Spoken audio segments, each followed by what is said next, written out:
Chapter 10. Minley gaped at the dragon in front of her. He was brilliant red, the color of a lucky lantern, with emerald green whiskers, horns, and a dull stone-colored ball like the moon on his head. At least what Minley could see of him looked like that, because he was also half covered by ropes of twine that had been tied tightly around him so he couldn't move, and by the silvery lake of water his tears had formed all around him. Minley had always thought it would be thrilling but scary to meet a dragon.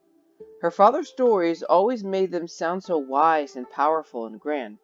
But here was a dragon before her, tied up and crying. Minley didn't feel awed by it at all. In fact, she felt rather sorry for it. "Can you help me?" the dragon sniffled. "I'm trapped."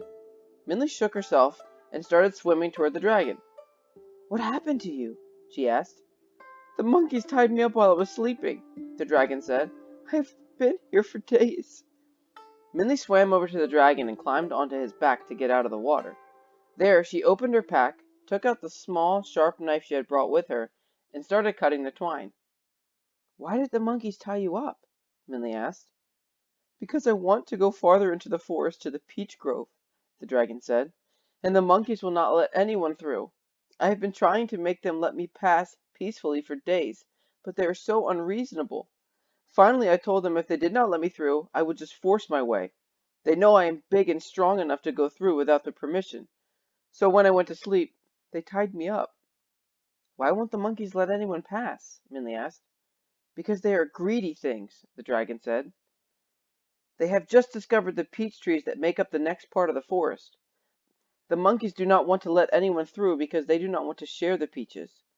Even when I promised not to touch any of the fruit, they would not let me through. They do not even want to share the sight of those peaches." "Why do you have to go through the forest?" Minley asked. "Can't you just fly over?" More tears, the size of lychee nuts, rolled down the dragon's face. "I cannot fly," he sobbed. "I do not know why. All other dragons can fly, but I cannot. I wish I knew why."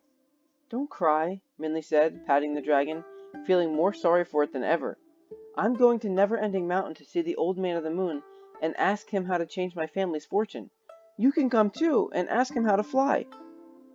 "You know where Never-Ending Mountain is?" the dragon asked. "I thought to see the Old Man of the Moon was impossible. You must be very wise to know how to find him." "Not really," Minley said. "I got the directions from a goldfish."